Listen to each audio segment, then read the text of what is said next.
Nah, selanjutnya ditanyakan pula bahwa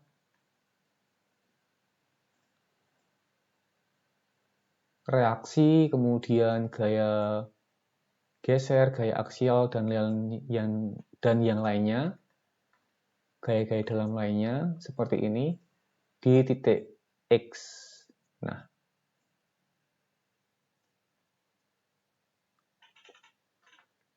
pada ilustrasinya titik X di sini. Jarak horizontalnya berapa, jarak vertikalnya berapa, kita belum tahu. Yang hanya diketahui titik X-nya di sini, dan kalau tidak salah X-nya ini jarak horizontalnya sudah bisa didapatkan, yaitu setengah dari bentangan 18 meter, yaitu 9 meter jarak X-nya secara horizontal, tapi yang vertikal belum. Oke. Nah, pertama, untuk mencari koordinat pada pelengkung 3 sendi yang berjarak X tumpuan, digunakan persamaan dasar parabola, yaitu Y sama dengan 4H kali X kali L min X per L kuadrat. Ini adalah persamaan parabola ya, sudah dasar. Nah, jadi apabila dalam operasi atau analisis struktur pelengkung ini, persamaan parabola selalu digunakan. Karena untuk menentukan letak titik berat atau letak koordinat, lebih tepatnya, letak koordinat dari suatu titik itu di mana menggunakan persamaan parabola. Nah, langsung saja kita masukkan hanya sendiri 8, ini ya. Hanya sendiri atau tinggi dari struktur pelengkungnya adalah dari dasar sampai puncaknya 8 meter. Ini L-nya sendiri adalah bentangan struktur pelengkungnya dari A ke B, yaitu 18 plus 18, yaitu 36 meter. Tinggal dimasukkan dalam persamaan parabola di atas. 4 kali H kali 8 kali X masih dalam variabel X, kemudian kali L-nya, yaitu panjang bentang tadi, 36, minus X masih dalam variabel X per 36 kuadrat. Ini L kuadrat. Tinggal dioperasikan, didapatkan persamaan parabola ini. Nah, asumsi kita, seperti yang saya bilang tadi, bahwa X-nya ini diasumsikan di tengah atau setengah dari 18 meter. Nah, kita asumsikan X-nya ini berada di setengah dari 18 meter, yaitu 9 meter. Kita bisa mengasumsikan di mana saja, silahkan. Karena ini X ini memang di soalnya tidak diketahui, kita asumsikan saja ini kalau misalkan saja X-nya di 9 meter, maka Y-nya itu adalah koordinat Y, ini berapa? Nah, tingginya berapa? Si X-nya ini dari dasar.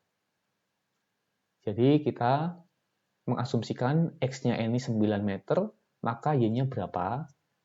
Dicari menggunakan persamaan parabola yang sudah kita tentukan ini. Tinggal masukkan saja dengan X sama dengan 9 meter, maka nilai Y-nya Y sama dengan 2/81, ini ya, kali 36 kali X-nya 9 meter minus 9 kuadrat sama dengan 6. Jadi Y-nya, tingginya ini adalah 6 meter. Tingginya 6 meter. Sehingga koordinatnya si X itu sama dengan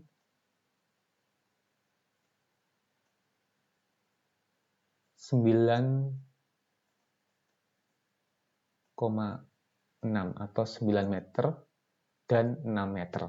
9 arah X-nya, Y-nya 6 meter. Nah, kita perlu menurunkan persamaan parabola itu untuk mencari besaran sudutnya. Sudut pelengkung ini sebenarnya berapa derajat sih? Gitu. Karena akan kita gunakan untuk mendapatkan gaya-gaya dalam yang berada di titik X ini. Kita turunkan saja persamaannya seperti ini ya. Dari yang tadi ini, persamaan dasarnya ini kita turunkan saja. Menjadi didapatkan ini persamaan turunannya, langsung dioperasikan, dimasukkan angkanya, didapatkan nih 4/9 itu inverse tangannya yaitu 23,9 derajat. Seperti itu.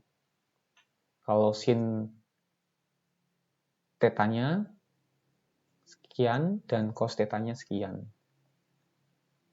Nah, saya tunjukkan gambarnya yang sudah membahas perhitungan ini.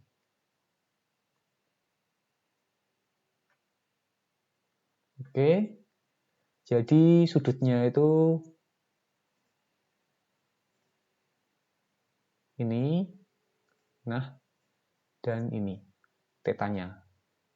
Sebesar 23,96 sekian derajat. Kemudian, seperti terlihat pada gambar di atas, gambar ini ya, pada titik X, yaitu koordinat 9, 6,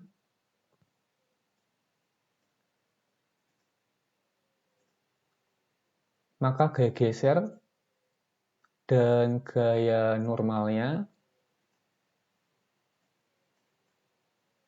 adalah sebagai berikut.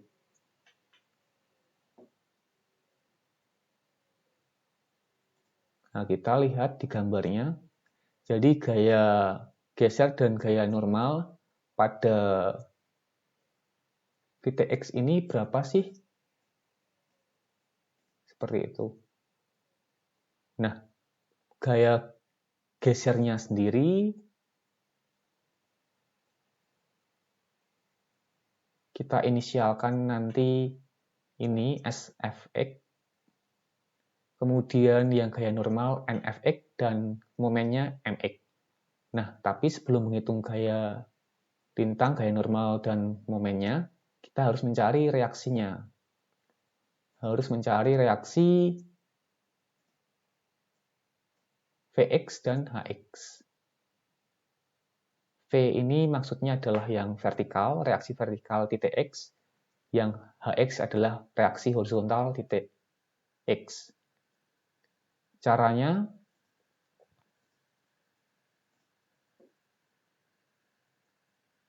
dikarenakan titik X di sini, kemudian seperti prinsip dasar dalam menghitung reaksi, yaitu beban harus sama dengan reaksi.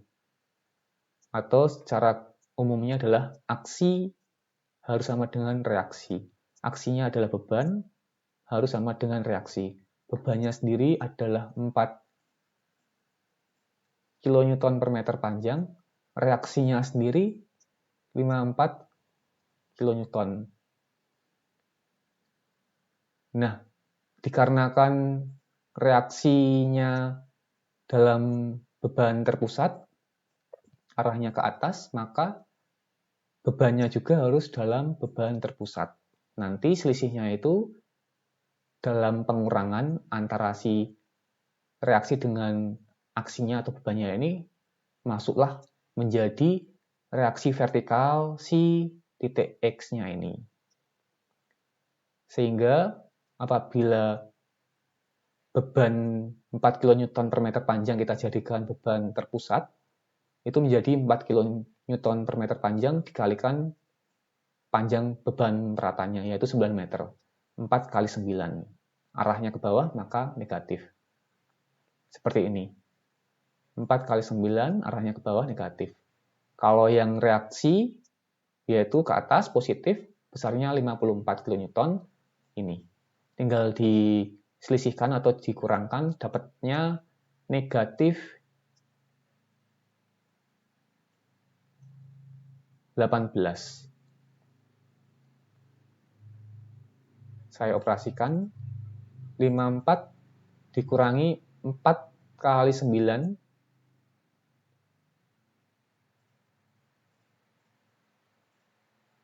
4 kali 9 itu 36.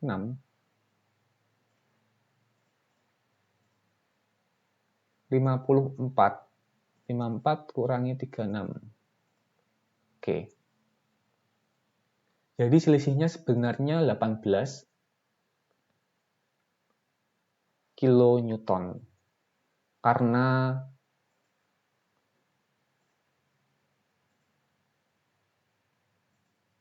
ini 54 kilonewton, yang ini beban terpusatnya 36, maka selisihnya yaitu 18 di titik X ini arahnya ke bawah. Sehingga ini 36 plus 18 harus sama dengan ini, 54. Sehingga cocoklah aksi dan reaksi itu. Jadi ini udah benar. Oke. Kemudian kita sekarang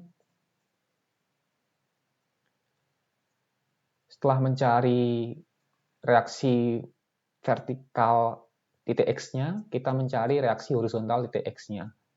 Dikarenakan di struktur ini tidak ada beban horizontal, tetapi hanya ada reaksi horizontal titik A saja, yaitu ini sebesar 40,5 kN arahnya ke kanan, maka harus dilawan di titik X-nya ini reaksi horizontalnya ke kiri agar seimbang.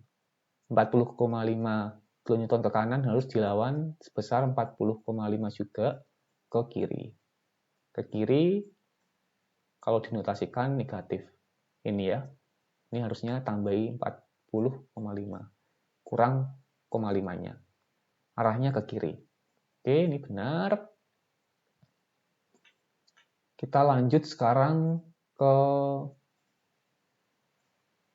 perhitungan gaya lintang atau SFX. SFX sendiri kita bisa melihat di sini, yaitu yang ini. Nah, SFVX dan SFHX. Ini adalah penjumlahan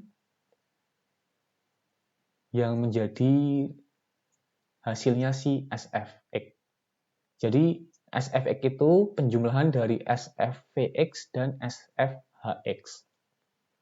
Besarnya SFVX dan SFHX tentu harus mempertimbangkan derajatnya, sudutnya, sehingga perlu dikalikan cos atau sin dari derajat itu.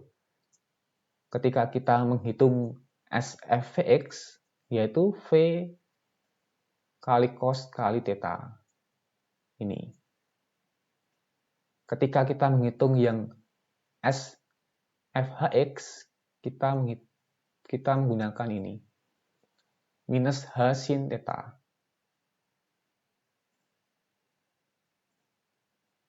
Nih. Oke. Nah, sekarang kita tinggal operasikan saja.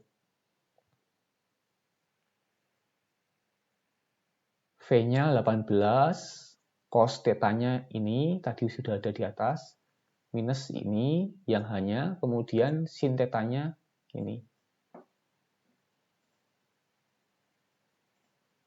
Ini V-nya ini adalah dari sini, oke, yang hanya ini dari sini.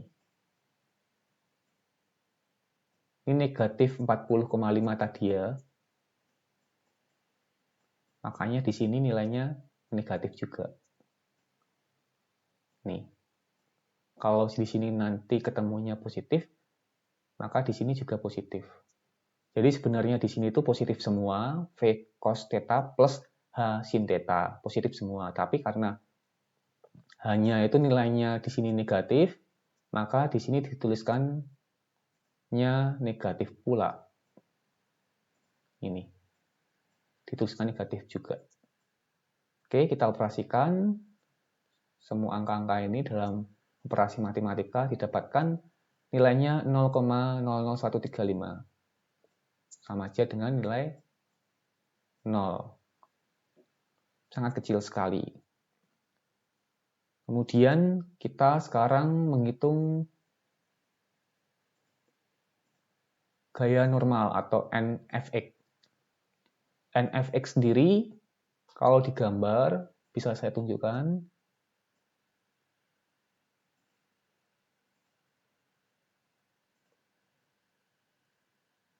Yaitu penjumlahan dari NFV dan NFH. Ini dijumlahkan.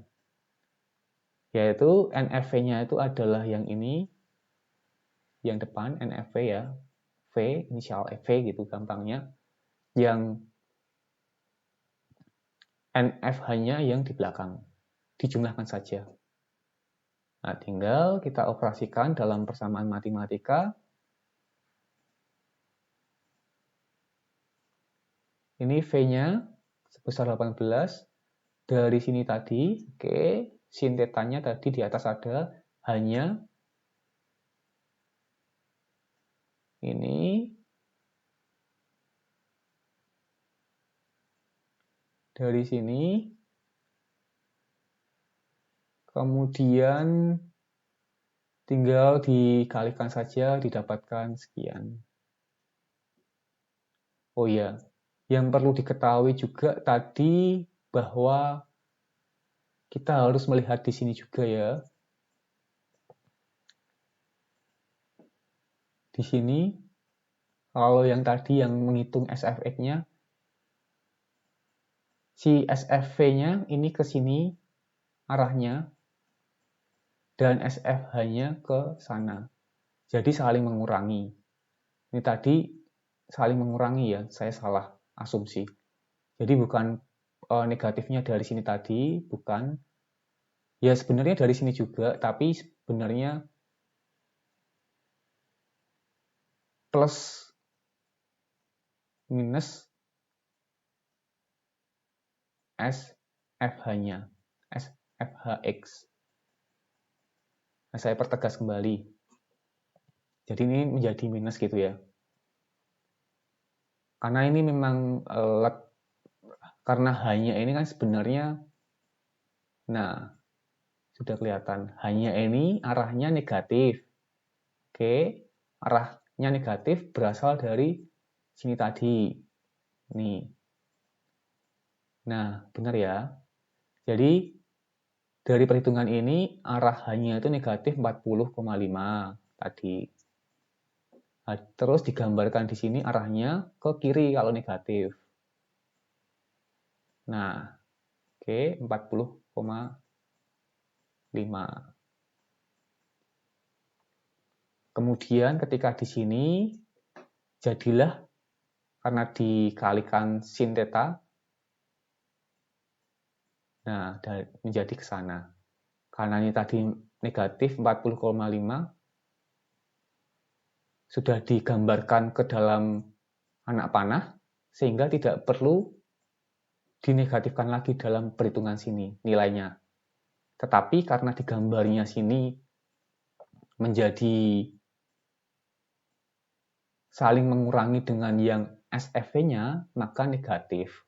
Jadi alasan negatifnya itu dari situ. Nah ini karena ke atas, ini karena ke sini. Jadi saling mengurangi sehingga didapatkan negatif. Seperti itu ya.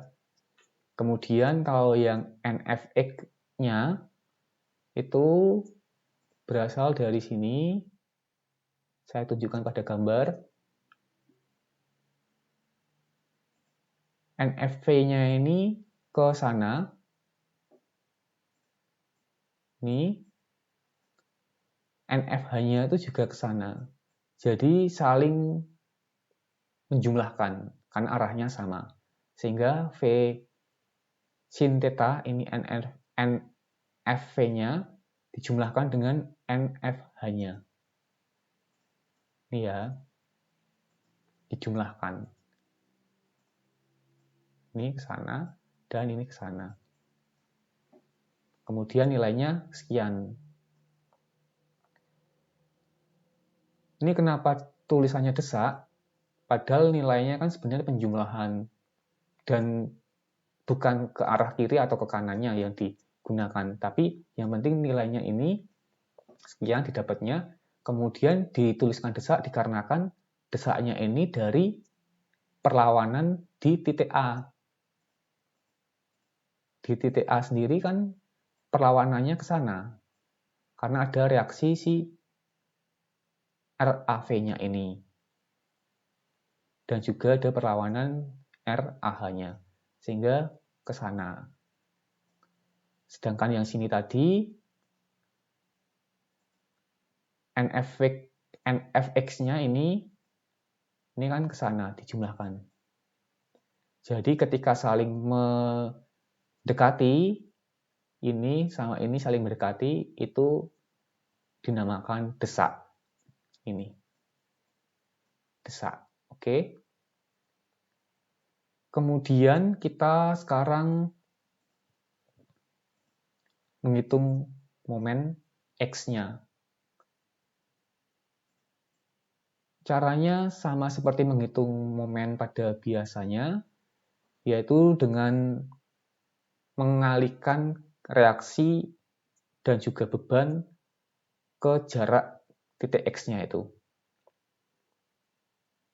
Nah, X-nya itu di sini, kemudian ada reaksi dan beban berupa RAH, RAV, dan beban 4 kN per meter panjang.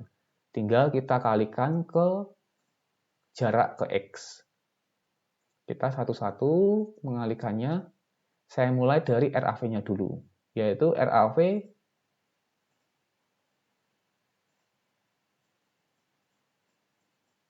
54 kN tinggal dikalikan jarak ke X. Sini, 9 meter. Ya. Oke. Kemudian 40,5 yaitu RAH 45,5 kan ke kanan. Nah, dikalikan jarak ke X.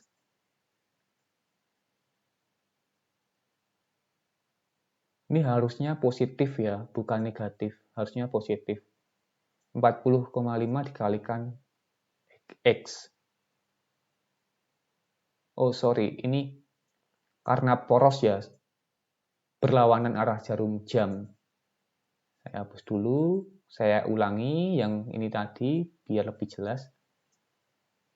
Oke. Jadi memang kita harus detail hati-hati. Untuk meninjau momen titik X, dimulai terserah mau reaksi ataupun beban dari manapun itu. Yang penting beban atau reaksi itu harus dikalikan jaraknya. Dan dilihat perputarannya itu positif atau negatif ketika meninjau ke titik X. Prinsip dasar momen seperti itu. Nah, saya mulai dari RAV-nya dulu, yaitu ke atas 54 kN. Jaraknya ke titik X-nya ini 9 meter. Porosnya di sini, maka dia muter searah jarum jam. Searah jarum jam maka positif 54,9. 54 kali 9. Positif ya. Kemudian kalau yang RAH, karena ini arahnya ke kanan, jaraknya dari RAH ke X itu berupa jarak vertikal, karena RAH-nya sendiri horizontal. ini 6 meter, porosnya di sini, maka dia muternya berlawanan arah jarum jam. Maka negatif. Negatif 40,5 kali 6. Ada kurungnya ya ini. Kemudian RAH sudah, ada beban 4 kN per meter panjang, kita jadikan beban terpusat dulu, yaitu 4 kN per meter panjang dikalikan 9 meter, karena panjang dari beban kereta ini sudah jadi beban terpusat. Kemudian karena beban terpusat ini merupakan beban vertikal, kita kalikan jarak horizontal ke titik X. Jaraknya 4,5 meter, karena setengah dari 9 meter letak si beban terpusat itu. Porosnya di sini, maka berlawanan arah jarum jam, muternya si beban terpusat itu ke titik X. Karena berlawanan arah jarum jam, maka negatif. Negatif 4 kali 9 kali 4,5. Dioperasikan dalam persamaan matematika, didapatkan 81 kN. Sehingga momen di titik X itu sebesar 81 kN. Apabila kita menggunakan material baja, maka momen di titik X-nya ini tidak boleh melebihi kapasitas, rencananya tidak boleh melebihi momen yang terjadi, yaitu sebesar 81 kN. Nah, demikian yang bisa saya jelaskan mengenai struktur pelengkung. Terima kasih.